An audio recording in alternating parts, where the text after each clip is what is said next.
Let's go ahead and talk about this condition, which is acute necrotizing ulcerative gingivitis.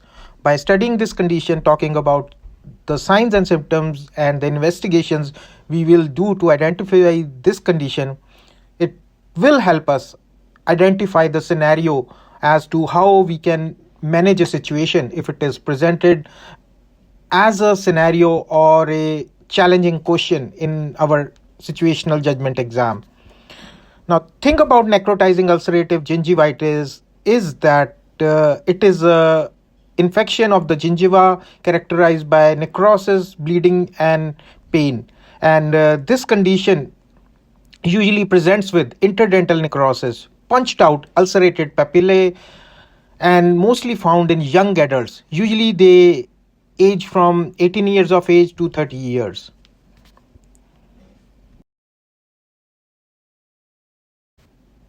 Talking about its signs, signs are the ones that we are going to see in the patient's mouth once they come in our dental office for evaluation.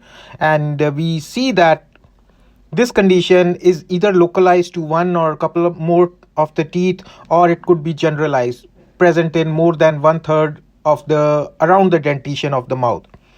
There could be rapid intense pain.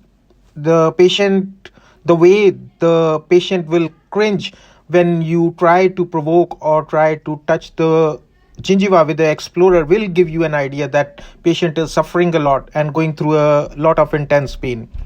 Just as we talked about earlier, it consists of punched out necrotic lesions, which means that a part of the gingiva has been scooped out, hollowed out, so that gives a situation look like that it is the lesion has been punched out using some mechanical device. Gingiva will seem to bleed quite easily, whether it is just when you are evaluating the gingival health or when you try to provoke the gingiva with the explorer or any other instrument. You can definitely point out that if the breath is fetid or not, because it will be quite obvious in the people who have been affected with necrotizing ulcerative gingivitis. There could be presence of pseudomembrane and systemic involvement could be present. One might feel exhausted, fatigued, along with having some fever. Sometimes intense pain is the only symptom that patient could present with. They might come up or might have complain about bleeding gums, so that's another symptom that they could say, but this is the actually the sign that you will see once you evaluate their gingival health. There are some predisposing factors that could bring a person into a zone where there is a likelihood of getting affected with acute necrotizing ulcerative gingivitis, and that is stress and anxiety. If the person has been under a stressful environment for some time, or is a smoker and is not been maintaining oral hygiene regularly in a proper way, or has a pre-existing condition of gingivitis, and patient has been experiencing some trauma, whether it could be dental related or self-inflicted, or if the patient has some medical condition due to which or without which his or her nutrition has been affected, or some vitamin deficiency has been present, or if the patient has been immunocompromised, for example, HIV positive patient, then in all those scenarios, one could be affected with acute necrotizing ulcerative gingivitis. Now, the idea here to talk about this is so that you can identify this condition if a scenario is given to you with the signs that we have talked about, with the predisposing factors alongside. To investigate this condition, we will look upon the medical history, see if there is no immunocompromised status or HIV, or any smoking history, or any other issues that could be a factor for this condition. And we would like to have a medical consultation for this patient done if immunosuppression is suspected.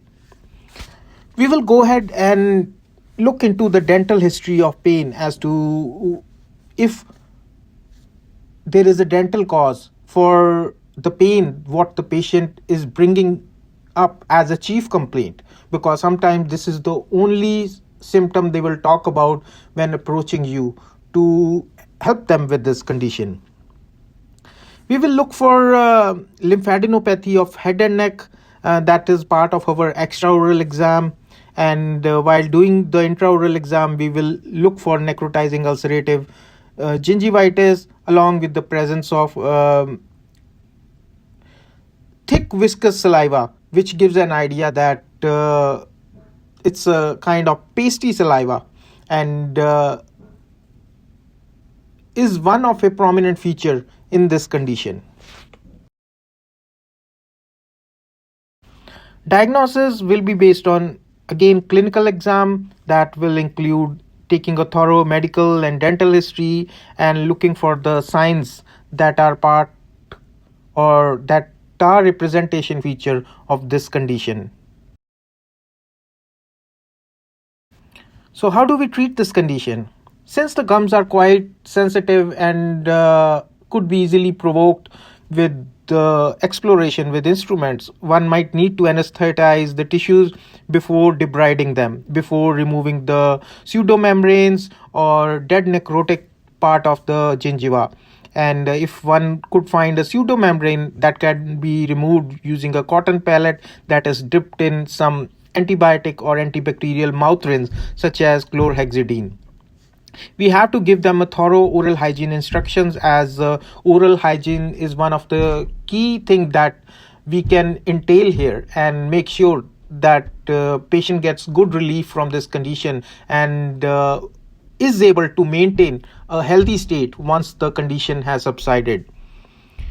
We will give that prescription mouthwash rinses like chlorhexidine that will be helpful for them.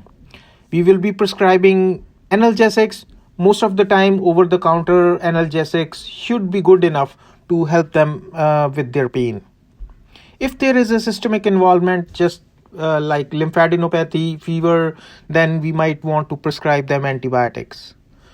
Finally, we are going to assess in 24 hours once the treatment has started, how the tissues are responding, how the body has started to heal, and then every other day, every 48 hours, seeing that how signs and symptoms are progressing.